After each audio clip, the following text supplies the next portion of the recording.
Five, four, three, two,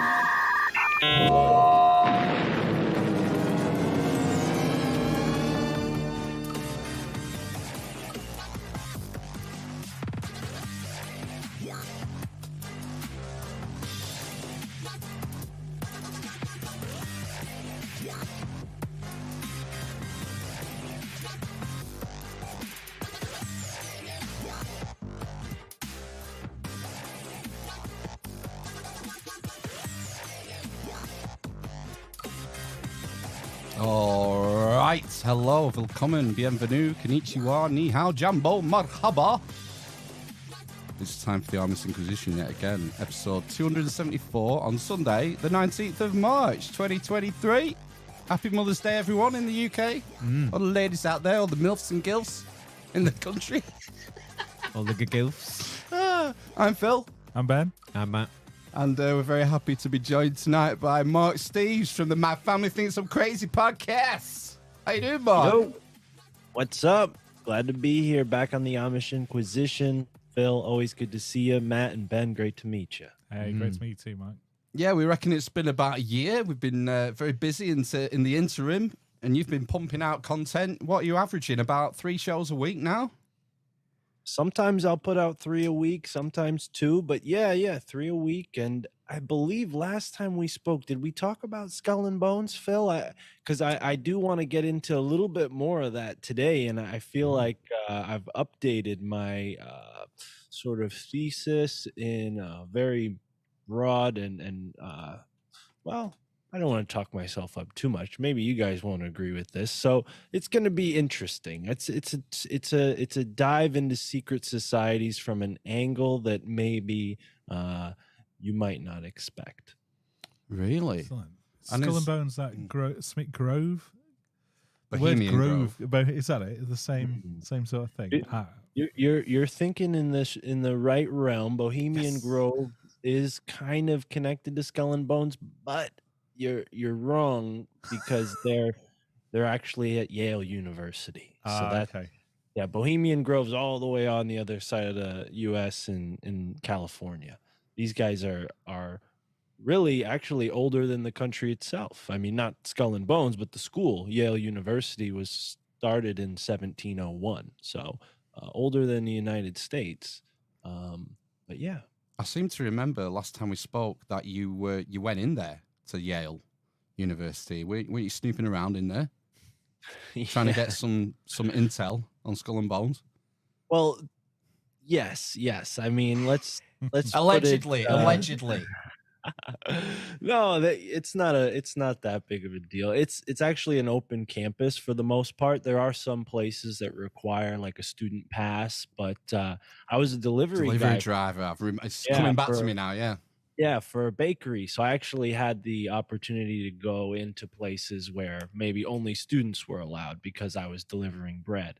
And yeah, it's quite an interesting jaunt for somebody who was already interested in secret societies and this sort of esoteric imagery, to find myself on the job looking up over my shoulders at these, carvings on the wall and different pieces of art, statues, the architecture itself. I mean, it just seeps esotericism, and it's not by accident. It's not just to make the place look spooky. It's actually, I think, a part of a sort of spell, a sort of magic that they cast in stone. They literally lay it in stone, and with cement they pour it into place, right? I mean, these are actions that have a sort of energetic effect on the landscape. And we sort of touched on that before we started recording. You guys mentioned you might be going out to a megalithic site, and these places often attract that kind of attention because the ancients clearly knew where to build these structures, right? Whether it's Stonehenge or the Great Pyramid, they're not only aligned to the space on the ground, but they're aligned to, certain aspects of the stars in the sky. So a a lot of thinking, a lot of planning goes into building these amazing, wonders of the world like the pyramids or Stonehenge, the Avebury. But even more, I'd argue, goes into something like a city. And New Haven, Connecticut, which is one of the oldest cities in the United States, has that going on. It's actually something you folks might be a little more familiar with, given that the 9 square grid was a common way of laying out a town in Europe, right? So you guys might actually have towns in Europe or in England where, there's a 9 square grid at the center, right? And you have a center square where everything kind of goes down. You have the church, maybe the burial ground, the old burial ground nowadays, and maybe like the place where people come together for holidays and celebrations and things like that. Well, New Haven was created in that same way. And as, urbanization, industry comes in, they conform to that 9 square grid, where in other places maybe they didn't. And yeah, there's a sort of esotericism that we're going to examine today. But I feel like I just went off off to the races here. I just hit the pedal to the metal. So I'll let you guys ask some questions before I start rambling off. No, the only sort of city layouts I can remember looking into was Washington was the famous one. The sort of the is it a pentagram? Is there a giant pentagram encoded Yeah. in some of the monuments like the Capitol building and Washington Monument and various other things? I think it might have been on like the Zeitgeist movie or something like that. We're going back years and years and years, but yeah, I never even considered to look at like smaller cities or towns to see if there was any sort of occult information. Or information occulted within the city plan, but you're fairly convinced that this is something that's going on in other cities and towns. Yeah, well, nowadays, a modern planner of a city, that you might not expect them to, take into account something like feng shui or even a religious idea of any kind. You'd think, oh, it's about mathematics, it's about design, it's about what looks good, but actually, I think the importance of art is always on what's unseen, what's unknowable, what's hard to grasp, right? That's the real job of an artist, is to bring form to things that, maybe are outside of tangibility, the realm of tangibility. And I think architecture, specifically this architecture in New Haven, is embedding a certain prophecy. It's actually it's fulfilling a sort of prophecy, because the original colonists of New Haven, they felt like exiles, right? You have all these wars going on in Europe. In England, the Protestants are fighting the Catholics. They're, going for blood. They're cutting each other's heads off. And a lot of these, what were called Puritans, they were just Protestants that were sort of like, you know what, we're going to get out of here. We're going to go to America and we're going to avoid this terrible judgment that's coming, because obviously these people back home are not doing things right and God's going to come and punish them. Well, that never happened, but they did leave Europe and settled in America with this very extreme idea in their head that God's judgment was coming. I don't know where you guys stand on religion. I don't personally believe in, this sort of idea of an apocalypse or, final judgment, right? But there's a strong undercurrent of this belief, at least in America. You see it in some of the more far right extreme Christian groups. So they believe with their, every, step they take through their life that, the end of the world is here, right? And they'll go door to door telling people, the end of the world, you better get right with God because the end of the world's coming. So this idea has been used politically in a sort of control way, and it's something that has been forgotten here in America. For the most part, people have let that part of our history fall to the wayside. They don't really remember the founding fathers or the men who came before them for having these extremist beliefs. But those extremist beliefs I mean, were written into the American government. They were written into American history, and all of American history is this sort of it's this narrative. Joseph Farrell recently gave me this term I'm borrowing, a narrative, which is a narrative paradigm. You get people to live within this narrative paradigm of the world's about to end, and that's just one example. There are multiple ways that people are kind of trapped. I mean, we all just went through a really big one in the past 2 or 3 years, right? Everybody was in this narrative that there was a, what, flying around invisibly, and we were all going to succumb to it if we didn't take this you know prescription from the megalomaniac medical establishment, right? Like this is what we all just avoided, that narrative. I mean, maybe it's not over yet, but historically speaking, this is something that cultures, governments have used, creating these narratives. And because religion was the primary way of doing that, um, and now it seems to be science, I thought there's got to be some sort of link between Right.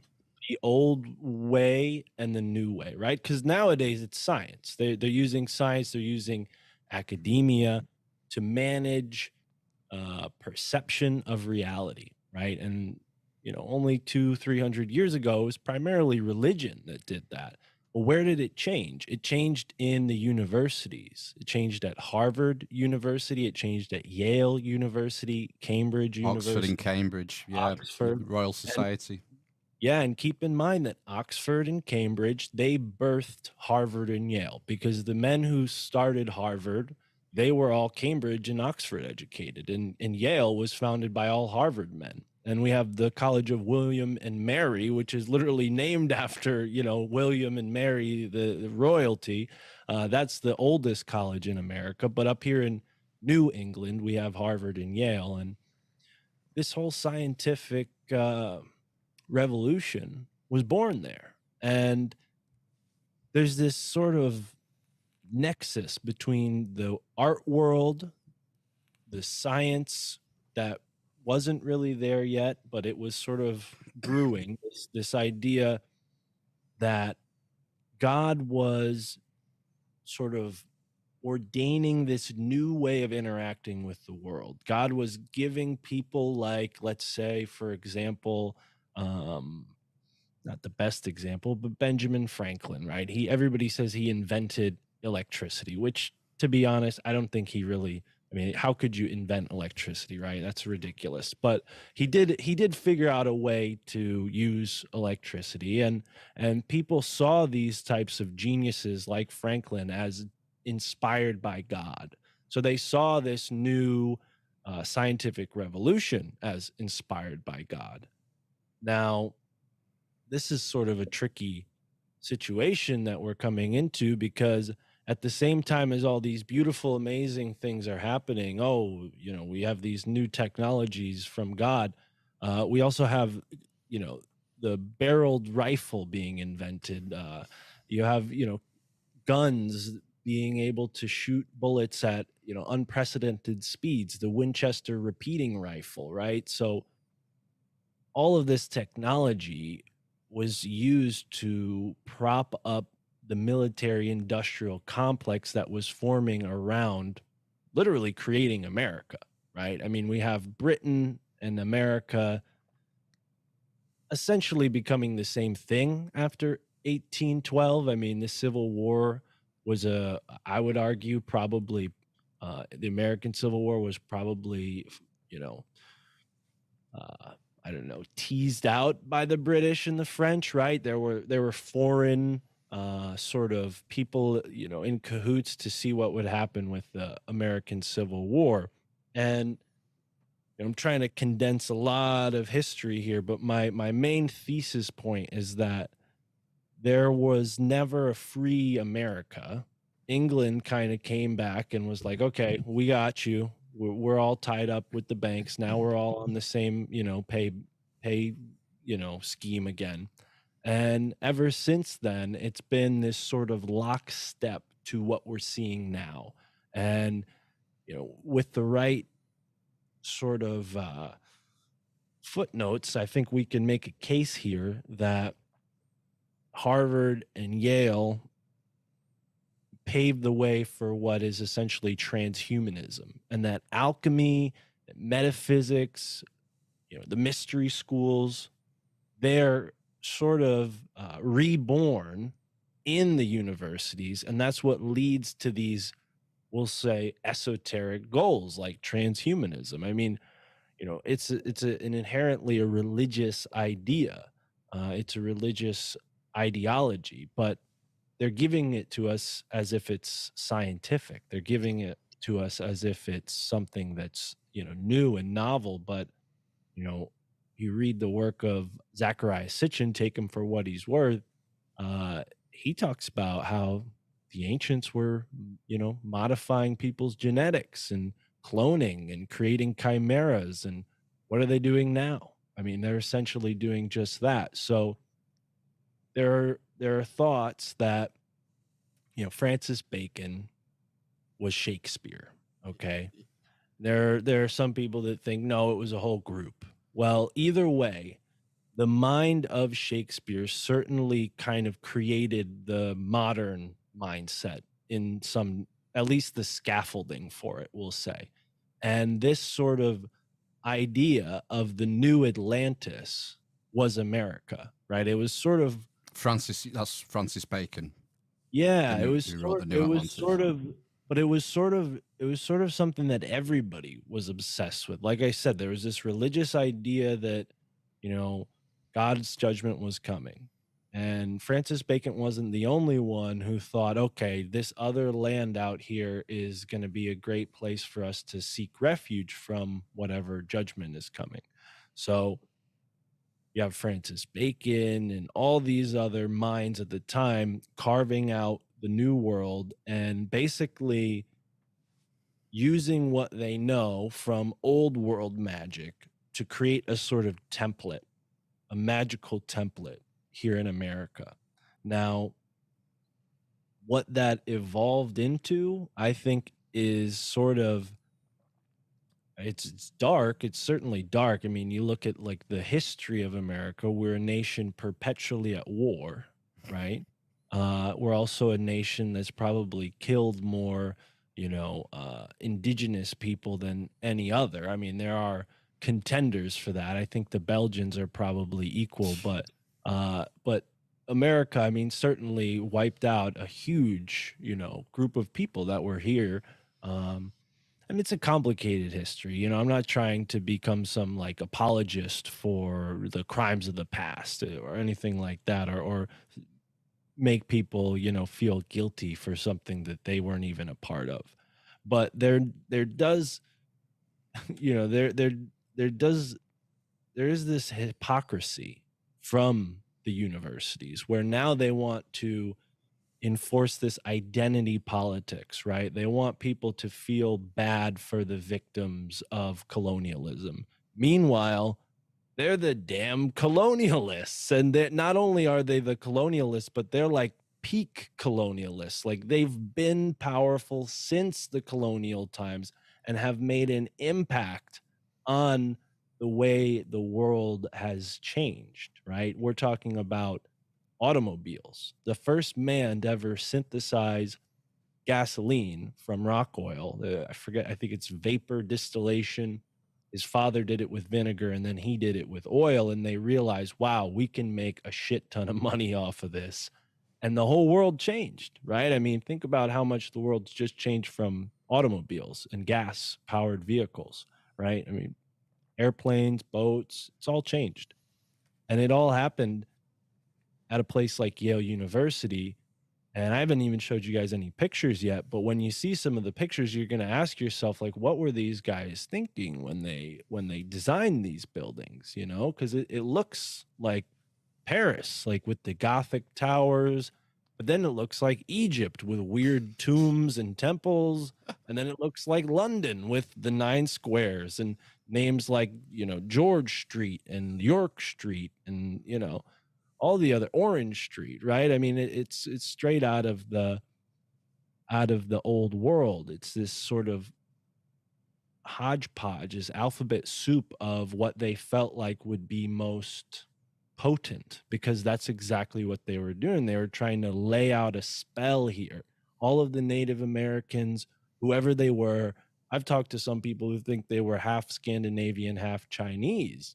I've talked to some people who say that Welsh and the Phoenicians and so many other nations from the Mediterranean and Africa were sailing across the Atlantic before Columbus. So there's this whole story we're given that doesn't add up, and it's given to us by the same people who not only settled the New World, but they were primarily the only ones to do it really successfully, right? And I only speak English, so I don't know what the Spanish are saying about the New World, but I'm sure they have stories in Brazil and South America about the colonial period that don't check up with the English version, right? I mean, the Spanish were historically the first people to really explore this area. So, yeah, I Well, you think have they're this, you get this process of selective editing of history, then, don't you? And again, through the institutions, the people who are educated get told a certain version of history, and you have the levers of that history, and you can decide what gets put in, what gets left out, what well, paints us in a better light. and people think, from 2023 looking back, you're like, well, it's just too perfect. How could somebody control reality and manage perception to a T, to the point where they're able to like cover their own tracks in the snow behind them? And I'd say it's because when you look at Cambridge, Oxford, Yale, and Harvard, you see that they paved the way for all the other universities to make, their sort of stand. Because before, I mean, even for the most part of Yale and Harvard and Oxford and Cambridge's history, they were religious schools, right? They were teaching the Bible. They were teaching people how to become ministers. I mean, they had some liberal arts and things like that. Law obviously was a big part of it, but for the most part, it was centered around religion. And then you see this shift, and it comes from groups like the Hartlib Circle, Samuel Hartlib, who was sort of a Rosicrucian precursor. So you have this movement during the Renaissance of these secret societies, Rosicrucians that then kind of become Freemasons, and they all have this common goal of, well, we're not going to control people using religion and the Bible anymore. We're going to control people using this new statecraft, using science, using logic, right? And they've been very successful at that. And I'm not, some anarchist who wants the whole world to burn down, but I think people should recognize the occult and esoteric aspects of our history, if only to diffuse the power of these, secret societies so that they don't take it any further. I mean, because we can see from the 2023 perspective where this is leading to, where it could go. I mean, especially given what's gone down in the past 4 or 5 years. So I wonder if part of the shift from the religious basis to the scientific one, the sort of apocalyptic religious view is often called millenarianism, and it's this sort of end of the world culture, if you like. And there's a famous example from the Reformation period that happened in Munster in Germany with the Anabaptists. And these Anabaptists took over the city of Munster, and they were led by this guy called Jan van Leyden, I think he was called. And it was the same thing. It's almost like a cult. The end is nigh. You need to stay here. God has divined that Munster is the city where people within our borders will be saved. We will be raptured. And the problem is, he gives a date. He says it's going to happen on Easter, 1634, or whatever it was. And so what happens? The date comes, and God doesn't show up. But so if he can sort of parlay the religious millenarianism into something else that isn't time-stamped in that kind of way, it gives you a bit more flexibility and just keep the game running ad infinitum then, can't you? Well, and beautiful point, because look at how they're doing it now. They're doing it with carbon credits and cow farts and well, I mean, So you're nailing it, Well, Phil. And you I'm can just glad move on to another subject every 6 months, right? It's nuclear Armageddon at the minute. That's the current end of the world millenarianism. It's thermonuclear war. That's seems what to be. people. If you go on Twitter, World War III is trending. You know, again, a couple of years ago, it was the Soviet Union. We're all going to die because of something in the air that we can't see or whatever. And, you know, when people get bored of World War III, they get used to it, they'll move on to, they'll find something else. Like we were saying, climate change, global climate warming change. That's good. You know, that's the sort of, the thing is, they keep putting dates on that one. You remember that Al Gore documentary, An Inconvenient Truth? You know, Miami's supposed to be underwater by now, isn't it? Going to that documentary. You know, so they fucked up on that one. Al did, bless him. He put too many concrete predictions in there, which can be proved to be false. So, but yeah, go this on. is a mechanism of control, you know, and it's how they've kept themselves, you know, and who's the they? You know, I'm not Lizard going people, isn't it? Well, you know, I think we could spend some time talking about that. You know, I think the they who are managing perception, managing reality for the majority of people are, you know, the likely suspects. They're people in monarchies, they're people behind huge companies. I mean, obviously, when you have some power, you want to hang on to it, right? But it seems like there's something even more secretive than the likely suspects. It seems like there's something, again, religious about this elite, where they're practicing, let's say, like a mystery school religion that separates people from the rest of us, right? Because what are we given? If you're Christian, you're given a baptism. Okay, now you're a human being into the world. That's your rite of passage, right? There's a confirmation, maybe if you're Catholic, right? But for the most part, we don't really have rites of passage. You get married, you have kids, that's maybe a rite of passage. You graduate college, okay, that's a rite of passage.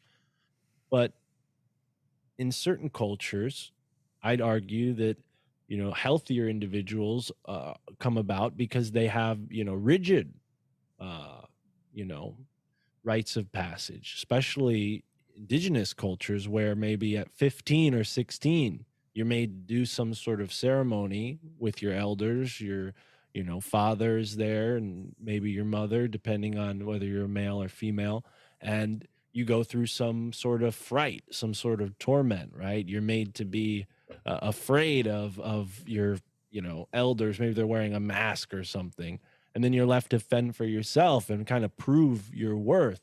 And we don't have that anymore. We don't have that in society. It's not regimented. It's not, you know, something that I think is thought of, but it is thought of in the elite circles, and they do that to each other. I mean, Skull and Bones is one example of it. They do all sorts of, we'll say, rituals, but that's just one of many of these secret societies. Do Skull and Bones have like an initiation rite that you're aware of? Absolutely. Yeah, there's a lot of talk about, you know, what exactly goes on.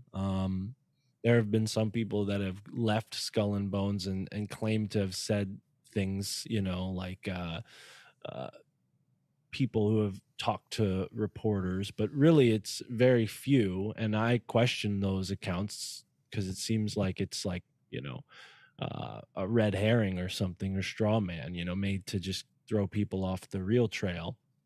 But it seems like they essentially follow the same mystery school playbook of put someone through a sort of fake death, right?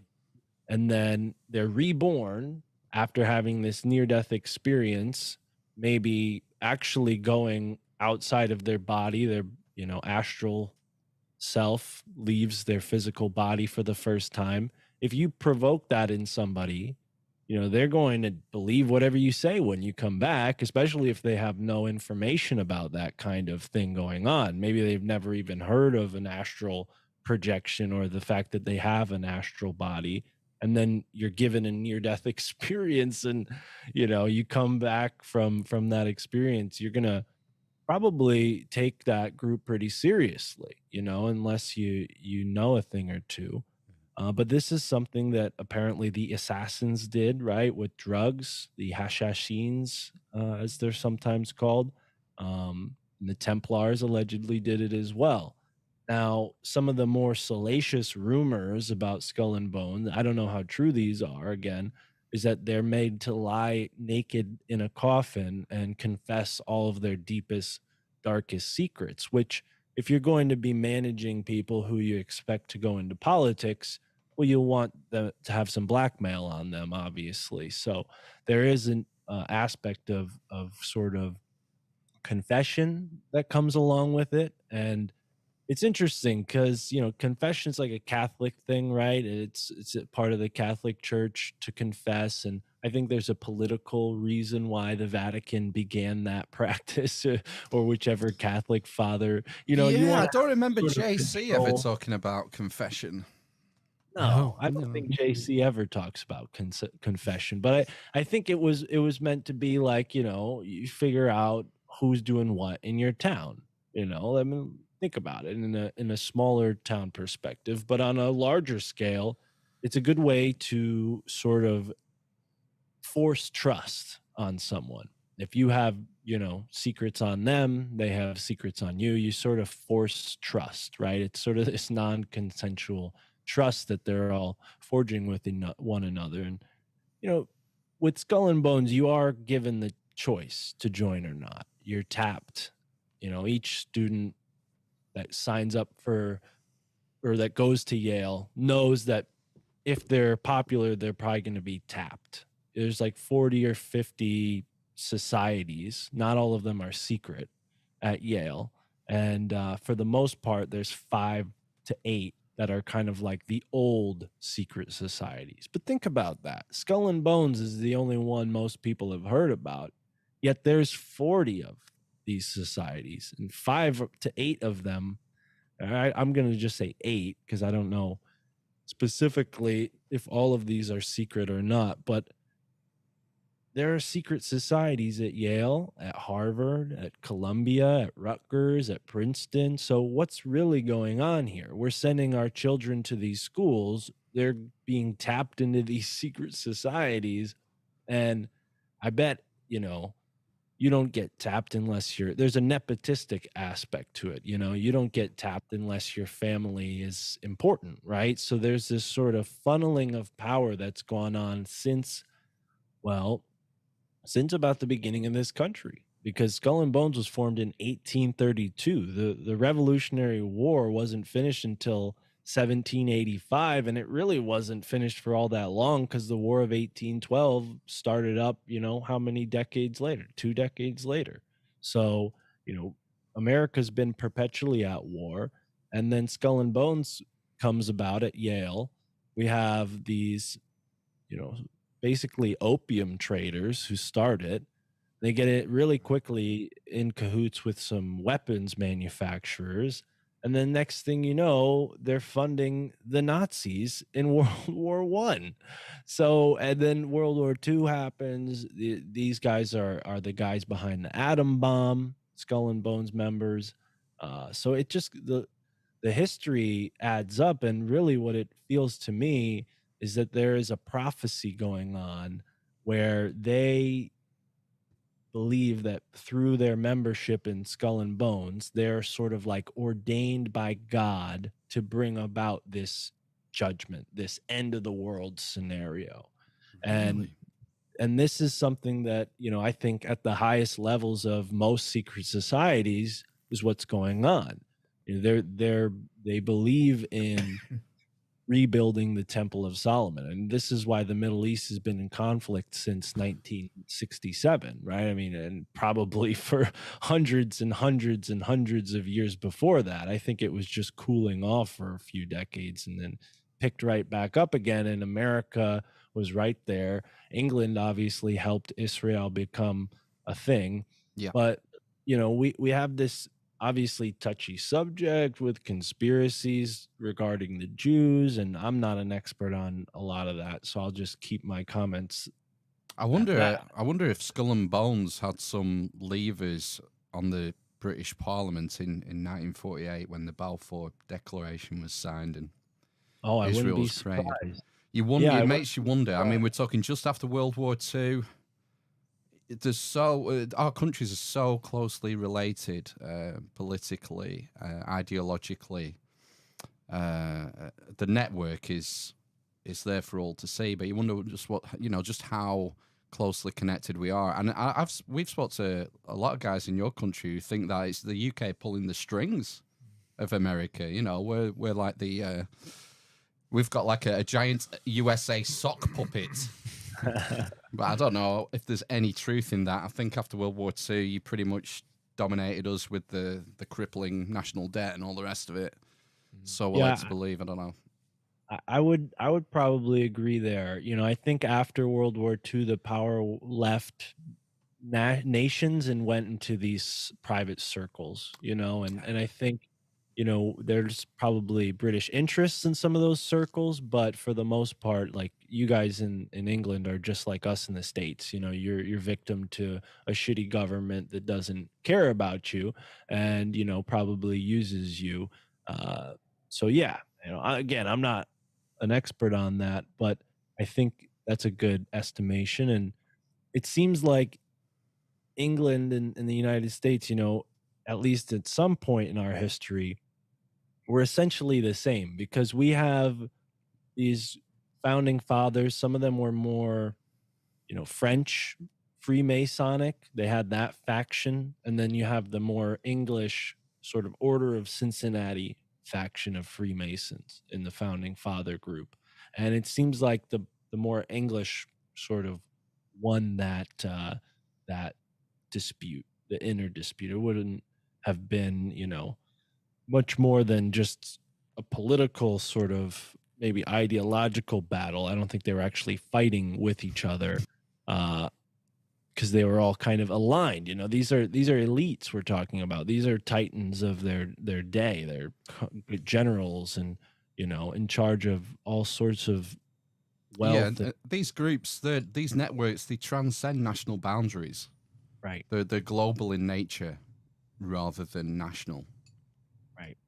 Well, and there is this idea to bring Israel back up that England is sort of like you know a carry on of the bloodline from that time period. Like the bloodline of Christ went through Europe and eventually made its way into England. That's the thought.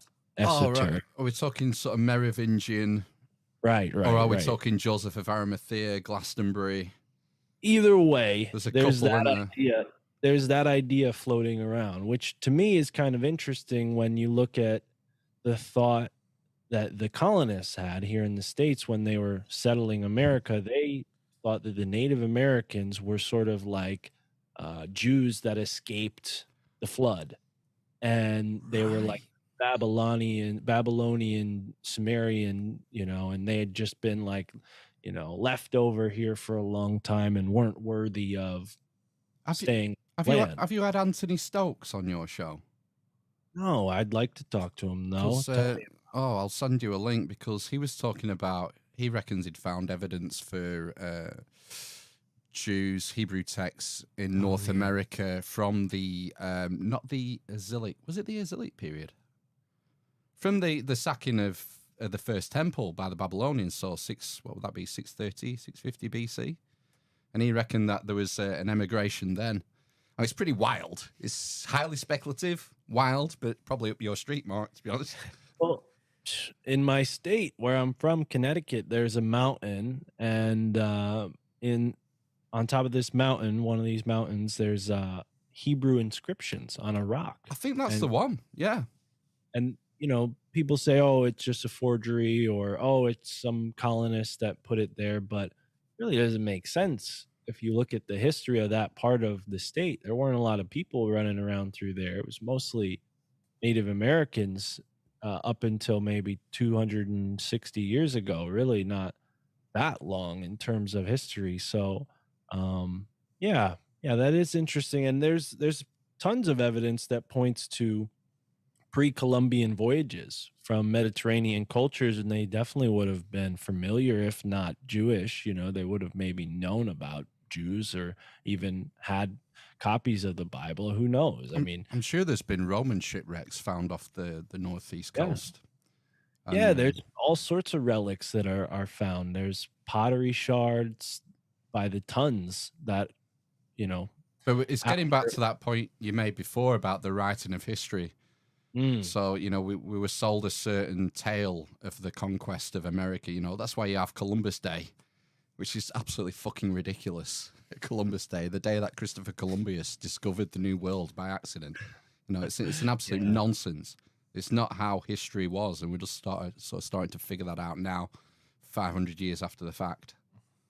Yeah, and you know, whether you like it or not, Columbus Day is over now. They call it Indigenous Day Good. now, which is I kind of like that better. At least Yeah. they get some recognition. African Americans get a whole month, and Native Americans, this is their land. They only get a day. So at least it's something. They didn't have anything before that. So, Yeah. but yeah, that is if we're gonna talk about who got the raw end of the deal, it's definitely the Native Americans, and we don't really even have a full understanding of who they were pre European contact. There's a lot of the history and archaeology that's been kind of swept to the side. There's this whole story of giants in the New World, and Native Americans have tons of stories of giants, and some of them sound like big Vikings, and then we start adding up the stories about the Scandinavians coming over through the northern Atlantic. Maybe there were these roving bands of Vikings that were here in America. And, this is a part of why we don't get any of this history, because it's all very political. When England and France and, the Dutch came, they didn't want any other European, sovereignty here. They wanted to claim it. They wanted it to be theirs. And they fought each other for the land that was here. So they, if there were Welsh tribes, which there are stories of Welsh tribes here in America, they wouldn't have recorded that or wanted that history recorded, because it goes against that political narrative of, oh, it's our land, we claimed it, we put the first charter, we had the first settlers. And it's all BS, really. I mean, when you look at the history, the Native Americans had been trading with Europeans for thousands of years. So there was no, oh, they were isolated Stone Age people that could only build teepees and spears. I mean, that whole history is kind of a myth. It's just a myth that was promulgated to keep people away from questioning that political genocide that took place. It was a genocide and then a political sort of genocide, in the sense that they have no rights to their own home. I mean, think about that. You'd go to another country and say, okay, all of you have to leave, and we're going to take all your, the story of what this place was, we're just going to change it. Romania, goodbye. This is now Mark's land, and all the Romanians have to leave, and only Mark and his homies can be here, and that's it. Like Mark's land started in 2022, and not before that, nothing happened. They were all just Stone Age idiots. They didn't even have wheels. How insulting would that be to the Romanians? They would probably kill me if they heard this podcast. So, yeah, I think it's funny, but it's definitely true. There's a truth to that. That there are people here in the States that, again, I'm not trying to make anyone feel bad, because it's not. It's just the way it is. It's just the way it is. But I think historically we need to start thinking about things the way they happened, and then we can repeat mistakes less, right? I mean, that's the goal, is to learn from history. So you've just reminded me, because we were saying sort of if you want to learn about North American history pre 15th century, we're kind of reliant on the oral tradition from the Native Americans. And you had someone on your show a few weeks ago. Do you remember who it was? He was an indigenous guy, an older guy. Lauren. Yeah, Well, Lauren. He was Lauren Jeffries. It was incredible. Anyone who's interested in this sort of stuff, you should listen to it. It's one of my favorite shows you've done, actually. Is that his book? This is his book. Yeah, it doesn't get enough press. He's kind of he's an old man, and he's an Indian. He barely uses a computer. So I don't know. I feel like I'm his marketing guy now. I'm talking about his book all the time.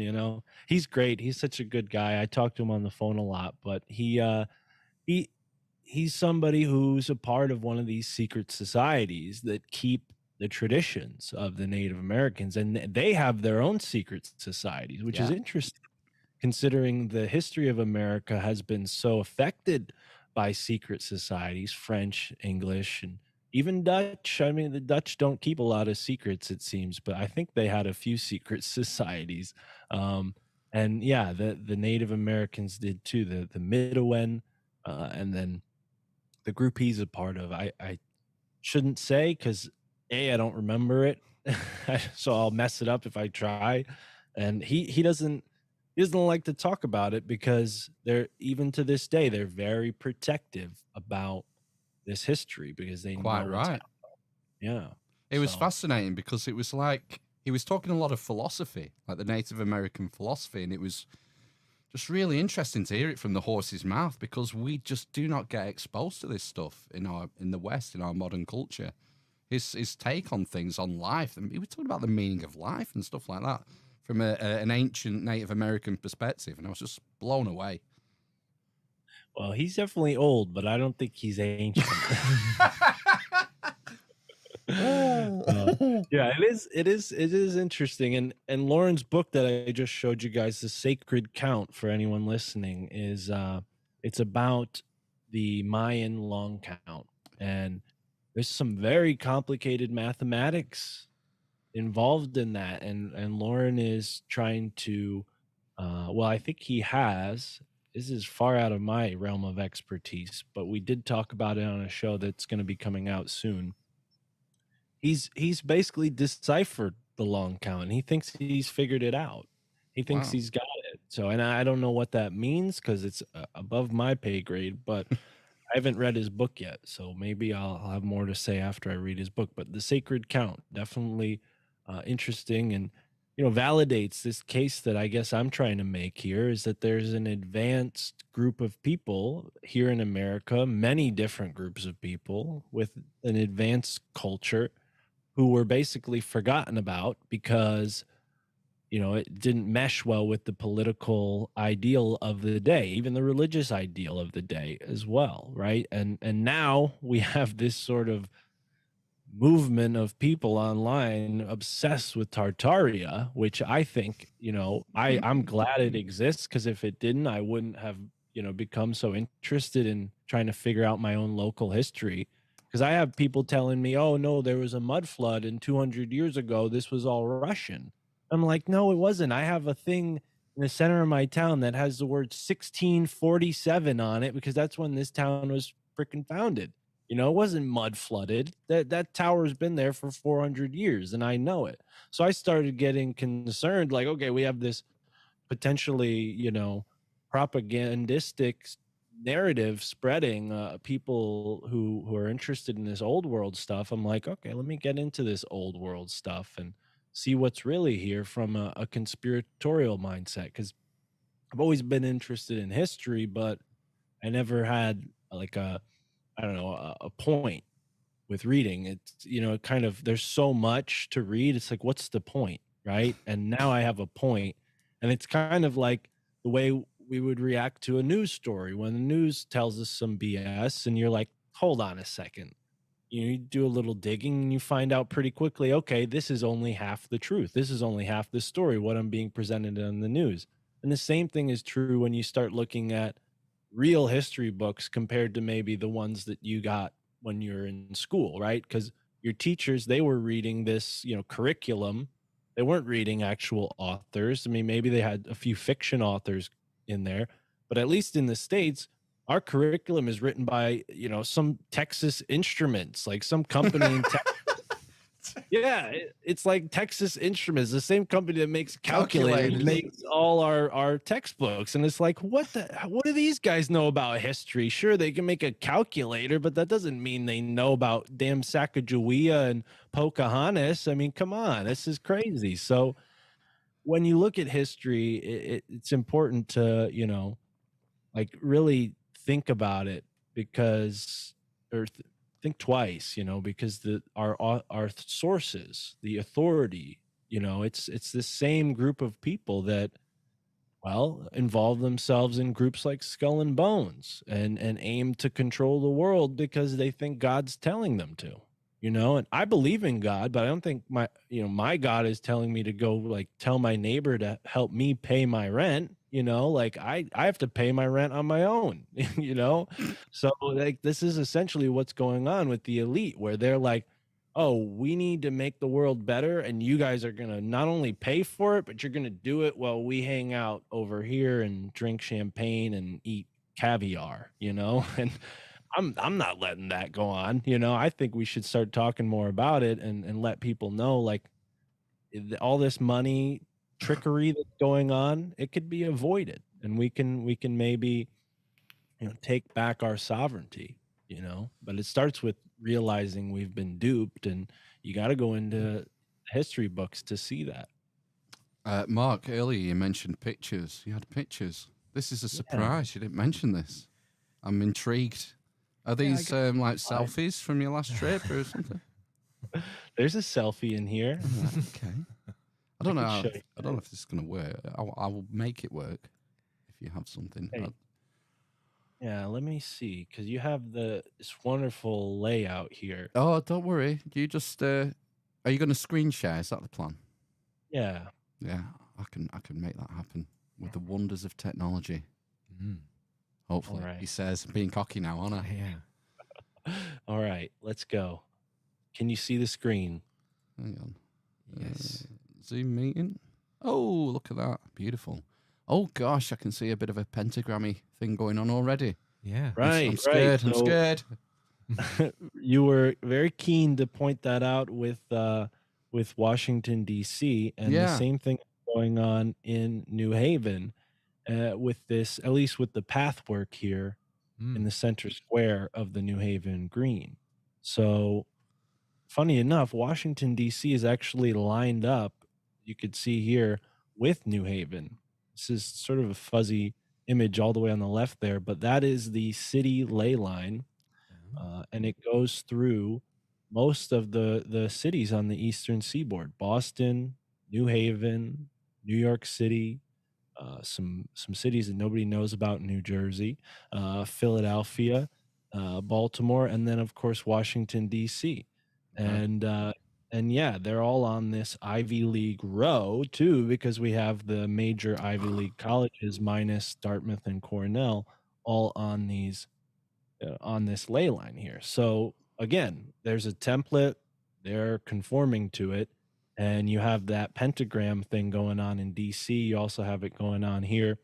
And I've even thought to myself, because here's maybe a better perspective on the actual shape of the pentagram here on the right hand side. Yeah. It's not a perfect pentagram. And now, obviously they're trying to connect paths and stuff, but I almost thought maybe there's some sort of sigil magic going on here, where the 9 squares of New Haven are being sort of traced, and they're like, let's say you put a point in one section of the grid and then you trace that to another section of the grid. These lines in the middle would be those lines, right? Sort of making connections, connect the dots, so to speak. That was my suspicion with the pathwork, but it also could just be a pentagram. I mean, pentagrams are powerful symbols. They represent the earth, they represent being grounded, they represent Christ and man. So there's dozens of interpretations of a pentagram, and then there's obviously the nefarious interpretations of the pentagram, where you invert them and hands upside down and Get the bull horns at the top. Right. Now, at the center here of those 2 pentagrams, you have an 8-sided fountain, okay? And there's a flagpole coming out of the fountain. And this is significant, this 8-sided. Thomas Jefferson was obsessed with octagonal architecture.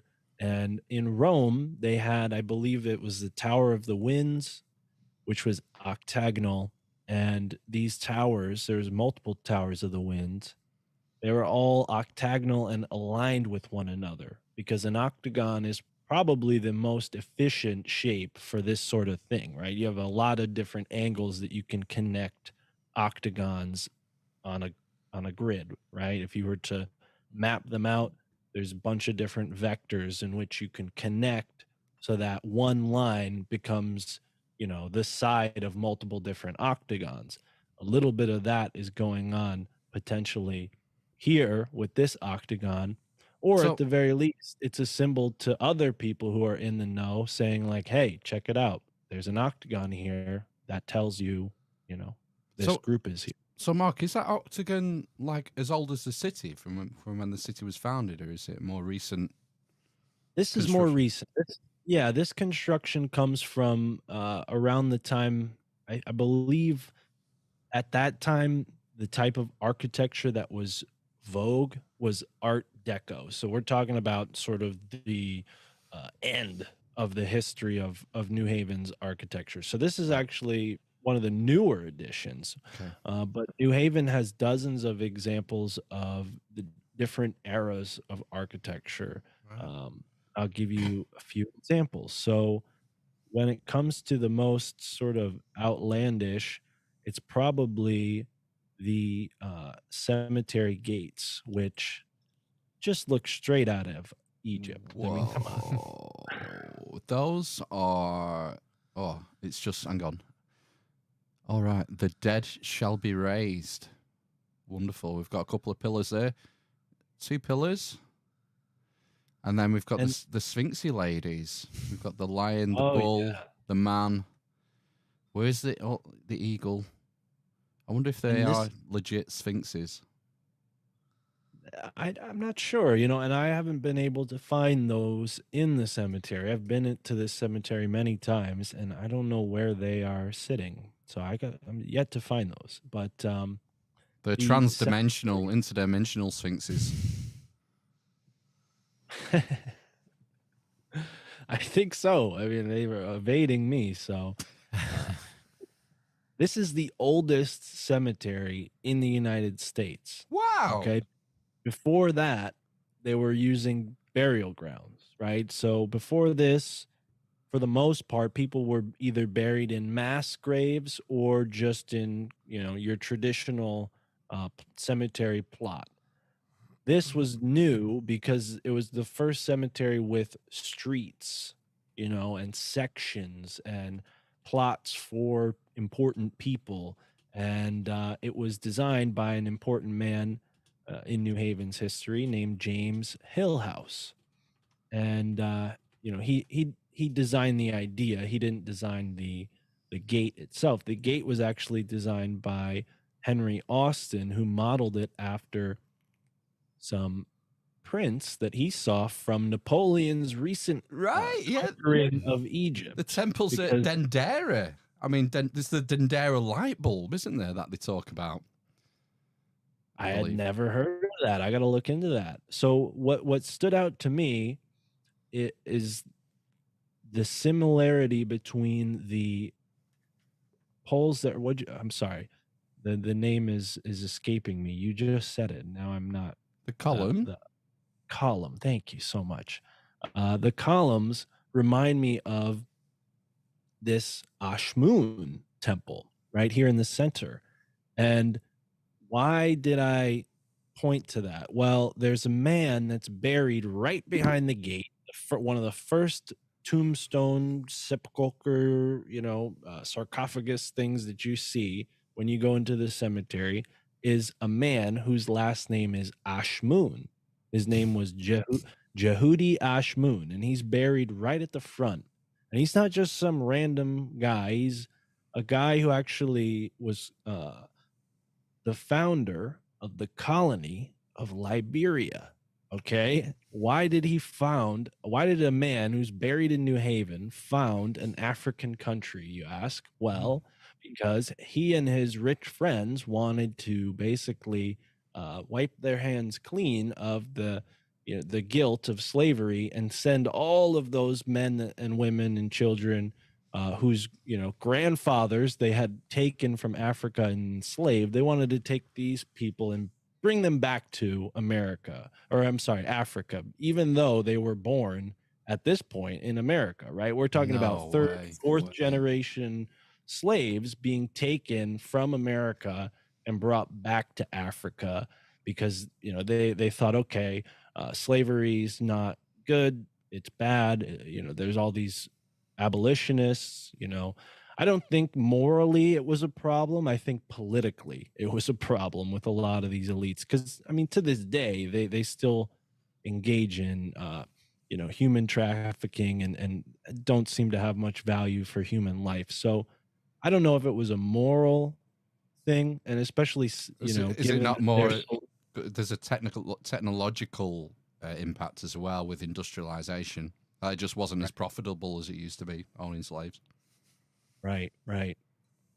Ooh, yeah, let's go back to this and I'll share the screen again when I have something else to show. But anyway, so it wasn't a moral reason. Like you say, it was a technological industrial need that provided a different type of worker was needed now.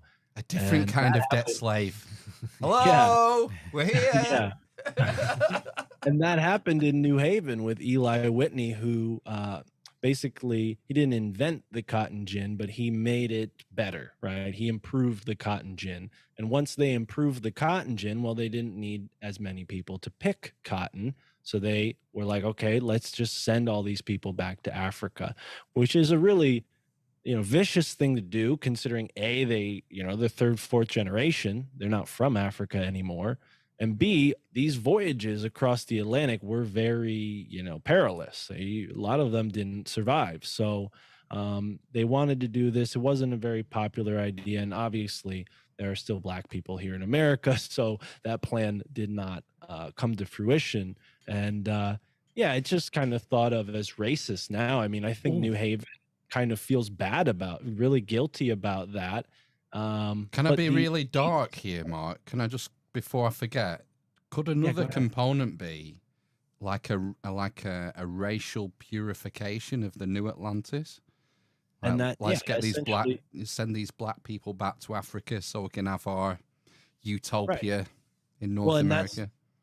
that's what was going on, especially with the Native Americans who were also taken as slaves and for the most part interbred with the existing slaves that came from who knows who elsewhere. So now we have this group of people who are not just African, they're American because they're now related to indigenous people through connection, culture and community.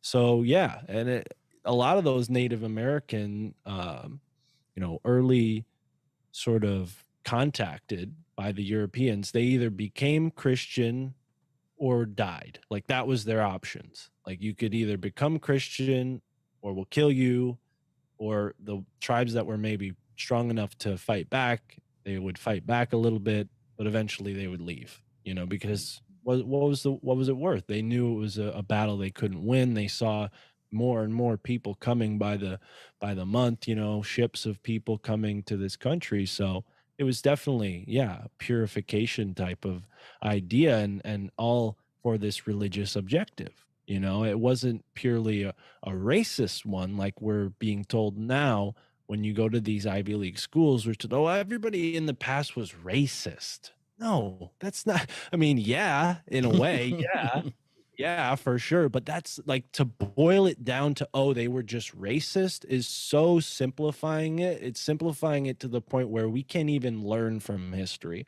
So, that's kind of what bugs me and why I like to sort of beat that point in. But yeah, Ash Moon is interesting. This guy, he's not a really, they're not proud of a guy like Ash Moon today. But back then, it's weird because he wasn't from New Haven. He didn't live in New Haven. Yet when he died after coming home from Africa, starting this new colony, he died in Boston. And then his body was taken to New Haven and put at the front of the graveyard. And when you learn about Ashmun, you learn that it's actually the ancient city of Hermopolis, where Hermes was worshipped. And now, when you take that into consideration with it, what's everything that's going on at Yale, where they're actually performing alchemy, they created the Industrial Revolution in many ways. I mean, this is a city worshiping Hermes to this day. New Haven, embedded in the stone, they have this sort of, we'll say, syncretic magic that they're adopting from Egypt in order to have Hermes look favorably upon their ventures. And I would argue that he has. I mean, look at how successful these people have been. They've changed the world with the automobile. They've changed the world, with, I mean, science, in the sense that now the ancient paradigm of religion doesn't work as well, because now we're told, oh, the earth is billions of years old and we were all monkey people who ate a bunch of mushrooms or something, and then we got a few thoughts organized, and then we organized those thoughts enough to build a pyramid, and and then we forgot how to build the pyramid, and but we still, we still are smart. We're smarter than chimps, but this is the story that they're telling us through science, right? And it evolves out of this same nexus of Ivy League. And I don't think it's a coincidence, and a lot of those guys who, fossil fuels made them rich, right? They called them fossil fuels around the same time that the dinosaurs were being dug up, right? So they're finding all these fossils, putting them in the New Haven Peabody Museum, and they're joking, oh yeah, we're running our cars on fossil fuels, dead dinosaurs in the ground. It's all a part of this same narrative, convincing people, oh, dinosaurs exist. I mean, not that I don't know. Are you saying dinosaurs are fake and gay? I'm saying they're pretty fake. I don't know if they must have been, some of them must have been straight if they were, but no, I don't know. They probably were gay, because if they didn't exist, then they couldn't fuck. So yeah, I don't know. But I was never the type of person to question dinosaurs. I just took it as, okay, yep, dinosaurs, and then this happened. It's in a book. Now that I see where these paleontologists, for the most part, got their money from, the oil industry, I'm like, that's interesting. Why did the oil industry want to provoke this research? Why did they want this idea spread? What does this have to do with oil? Why are they funding that? And you find out that Orthenial Marsh, who was basically like the biggest, baddest paleontologist that ever walked the earth, his whole goal was to find dinosaurs from this guy that he grew up with. Him and his buddy, they basically had a betting match with each other, over who could discover the most dinosaurs, right? It's called the Bone Wars of the 1800s.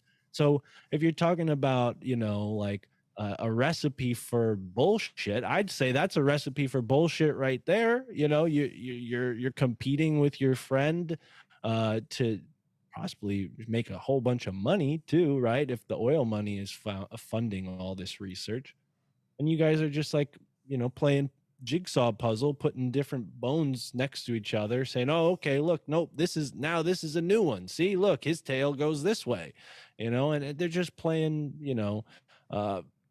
I don't know. They're just moving bones around. I don't know.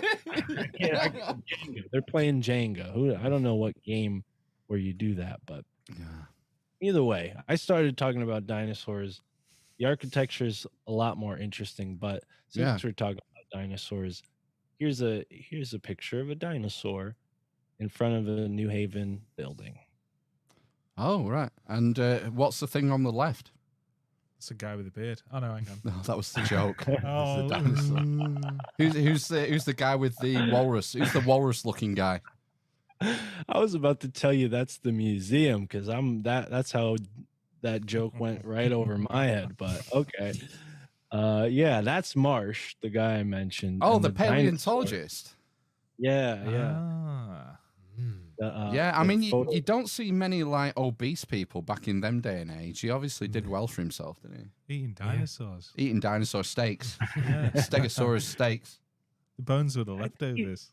I think he's wearing like 4 coats. That was like the fashion back then. Was to wear like I'm gonna bring that back. Yeah, sweat lords, paleontological sweat lords. Dig in. oh man, yeah, and they probably wore like some crazy undergarments too. So, but yeah, the Bone Wars kind of throw this whole science into question, in my opinion. It was a sort of youth competition taken into adulthood, and I don't know if that boded well for science, but paleontologists, they're an interesting bunch. I don't want to pick on them too much, but it is interesting to point out that the Peabody Museum is named for Peabody, who was another one of these oil tycoons, right? So, or at least made his money from there. But now we're at the Mithra Shrine. Is that a Tauroctony there in the background? I can't tell. It doesn't look like a Tauroctony. This was pulled somewhere out of mainland Europe, I think somewhere in France, and they pulled it out of I think it was like a Roman soldier's mansion, something like that, like of ancient, like, type of house for someone who was important. And they had a Mithra shrine in their basement. And Yale bought this shrine and then reconstructed it here in the university, which I find fascinating because Skull and Bones is essentially a Mithraic cult in the sense that they too worship a decapitated head. So that would be the skull, no? Exactly. And then, there just the name Skull and Bones. I mean, that brings to mind the Jolly Roger, the flag of the Templars, and Freemason. The Skull and Bones symbolism in Freemasonry is overt. Anyone can research that sort of stuff. So it does sort of suggest a link between these different cults, mystery traditions, secret societies. Yeah. William Huntington Russell and Alfonso Taft, the founders of Skull and Bones.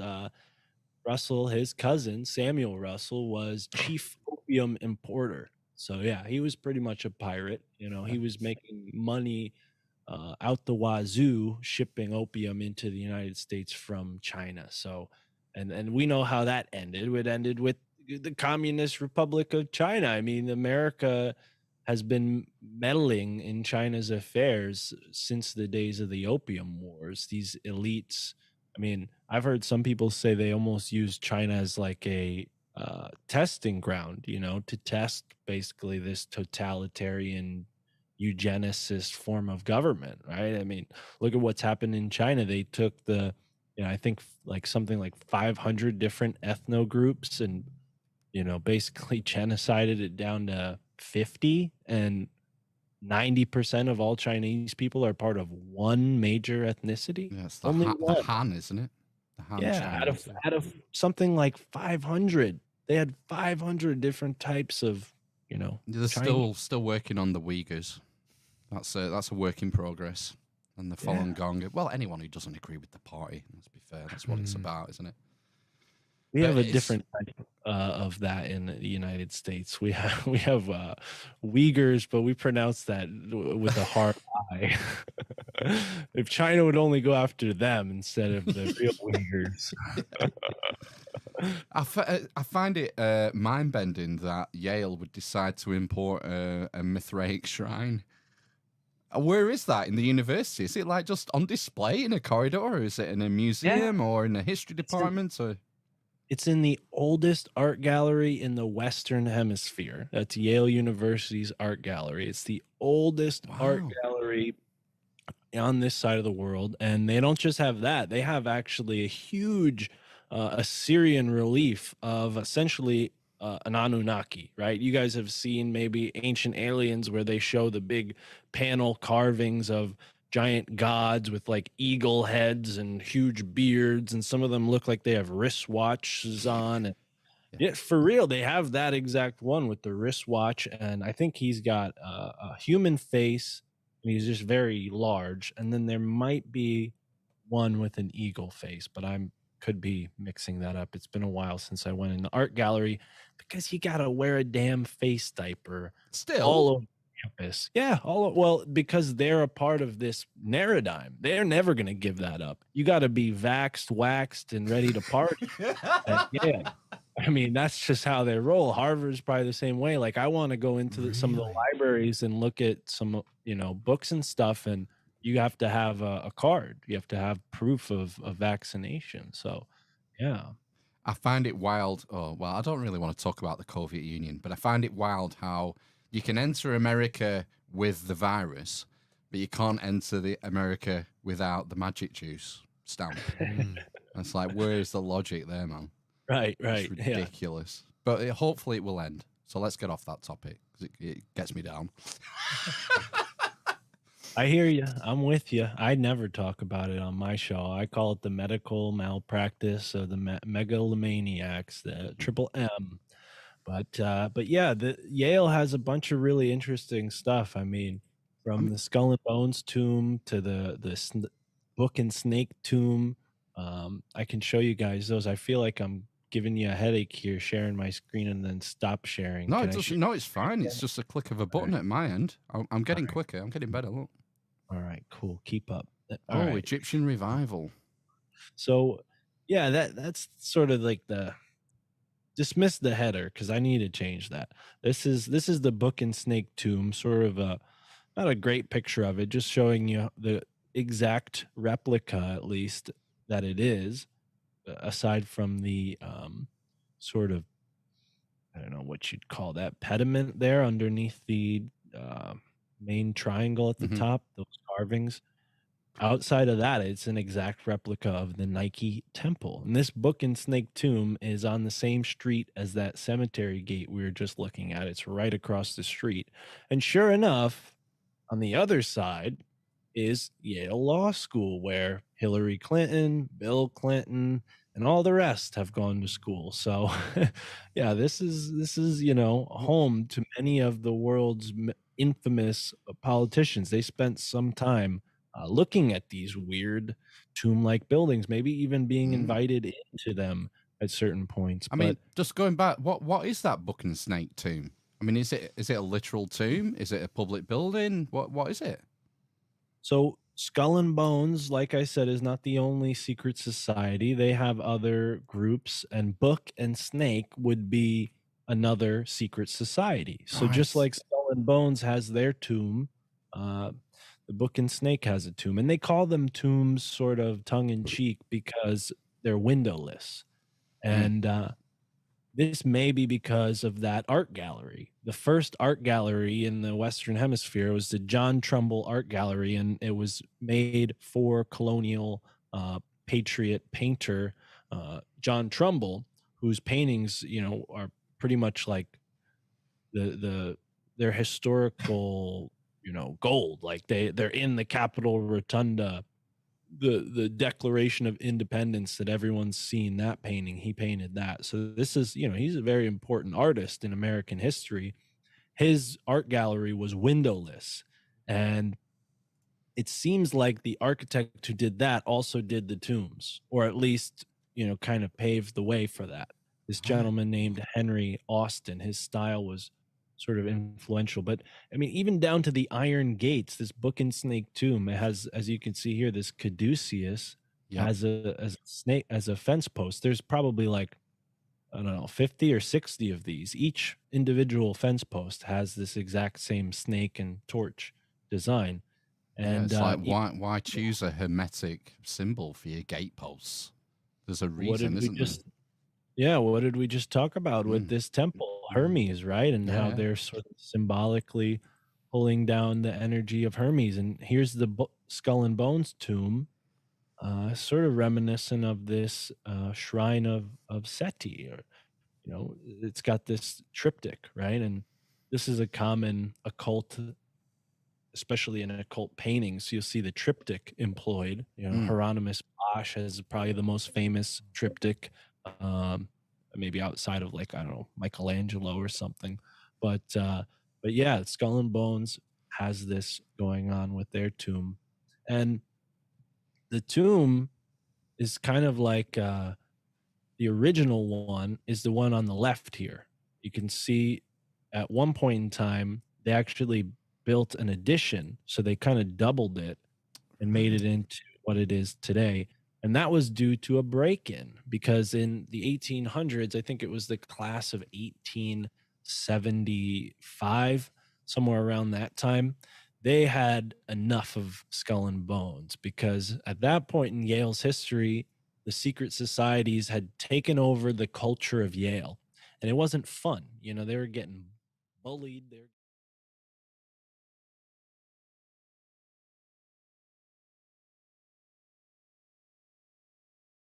Enough of this, we're going to break in. So they broke in. They called themselves the Order of the File and Claw, and they broke into Skull and Bones' tomb. They took a bunch of pictures, and they found out a bunch of things that we probably wouldn't have known about if it wasn't for their bravery. I don't think you could pull something like that off today, because Yale's security is pretty steep. But well, it's a unless 42 you're billion delivering buns and loaves of bread. Well, luckily for them, they never had any pastries at the tomb, so I didn't get myself into there. But no, I did get into the Wolf's Head Lodge, and that's the old Wolf's Head Lodge. So their new building is somewhere else, but the old Wolf's Head Lodge, I was actually able to go into one time. But that's a different story. So yeah, any chickens sacrificed on the floor, anything like that going on? Well, they had remodeled it to be like a proper school classroom type of building facility. Like they left the outside the same, but the inside is now, it's like, hosts like the Department of Sociology or something like that. But the inside, one thing that stayed the same was the dining room. And I found it really interesting that the dining room had a balcony, as if somebody could like walk up, somebody would maybe walk up during dinner and give a speech on this balcony, like one story above the ground floor of the dining room. So, you don't see stuff like that in your average dining room, but yeah, that was the Wolf's Head Lodge. I was kind of privy to get in there through the delivery job. That was kind of unique, but no, I don't think I would have that luck with Skull and Bones. I think they're too smart to have delivery guys, fumbling about. It's a very spooky building. Like, showing you guys the picture probably doesn't do it justice, but it's a very large, building. Like, it's kind of ominous.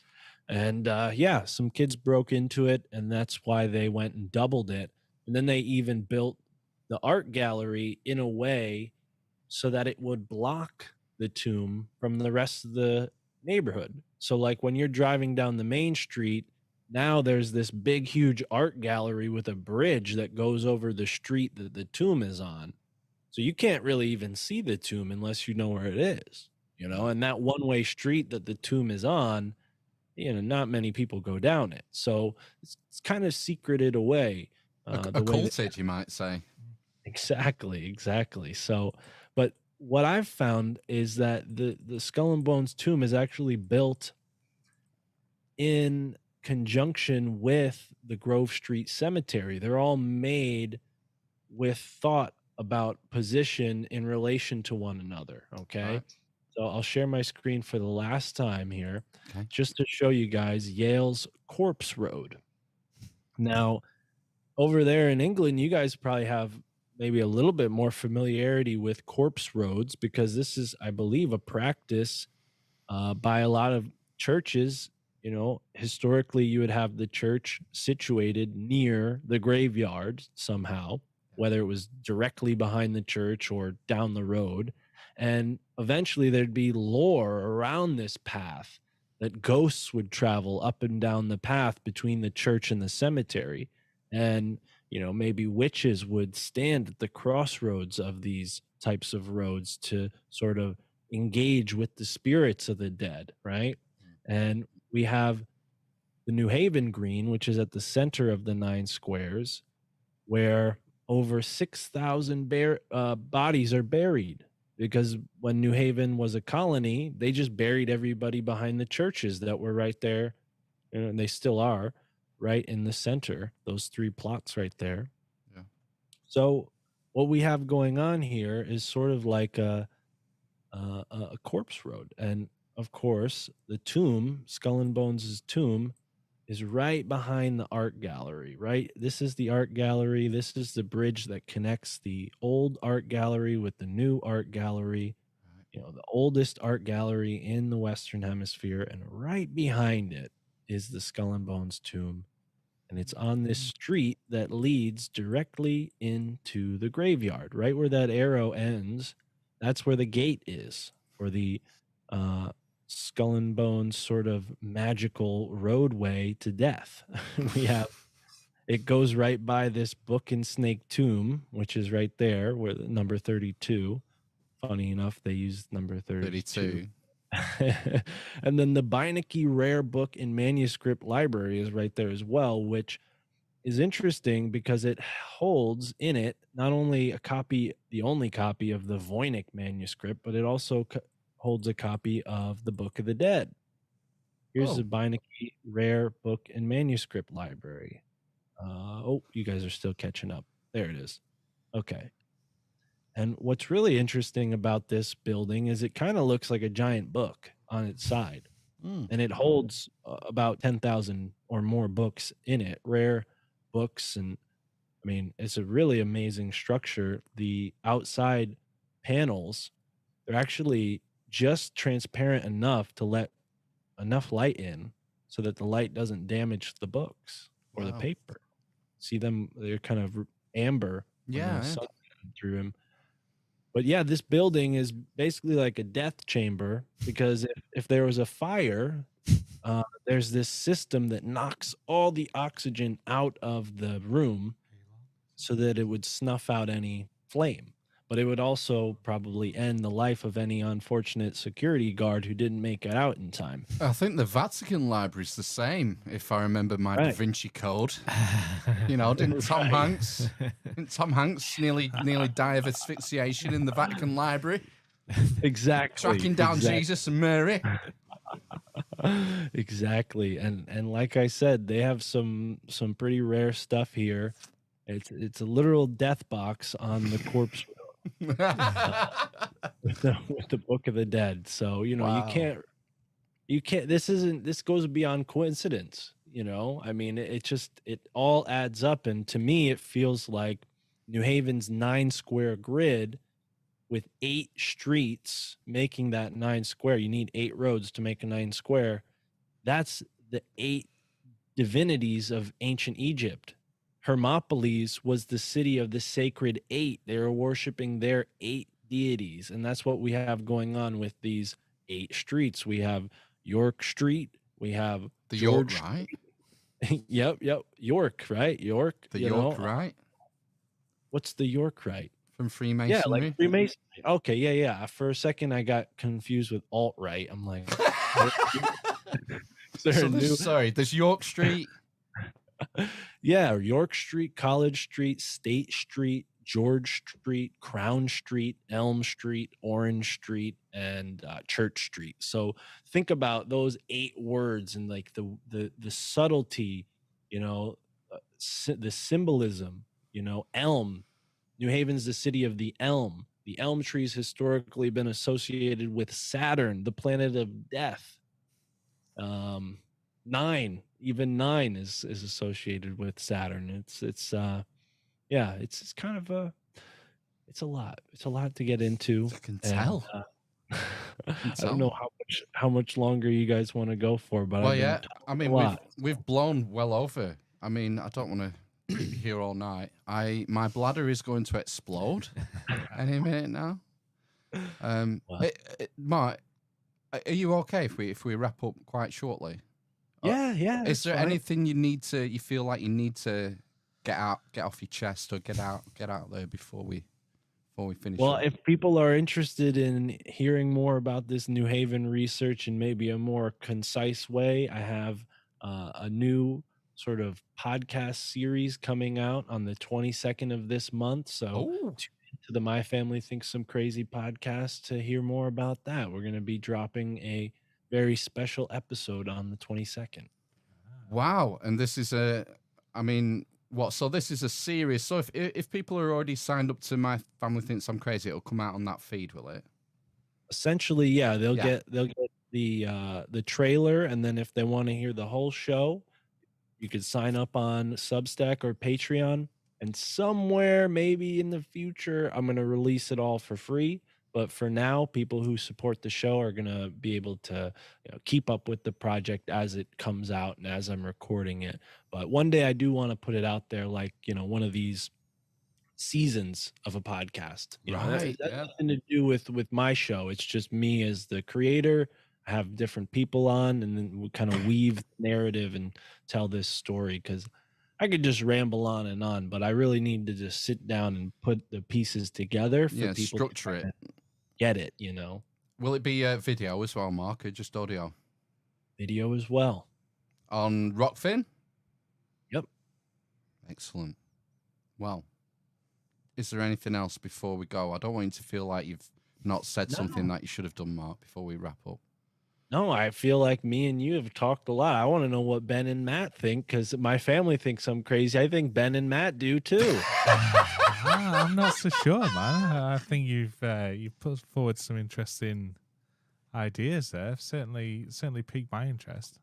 Right on. We're just Okay. skimming the surface here. It's I like know, this shit goes deep, man. There's so Well, much, yeah. especially when you talk about this historical era you're talking about, the Enlightenment era. It's just there's so much going on. Whether it's the Freemasonry, the Royal Society, the settlers in America. And I didn't even tell you guys about the first governor of the state I live in. He was an alchemist who was one of the founding members of the Royal Society, a gentleman named John Winthrop the Younger, who was doing all sorts of experiments over here, seeing how he could turn lead and silver into gold. Wow. Here. I've not come across that name unless I'm blanking. Winthrop. Well, he often gets like kind of left in the shadow of his father, John Winthrop, who was the governor of Massachusetts. So, he's kind of living in his father's shadow a little bit by being the governor of a smaller state, Connecticut.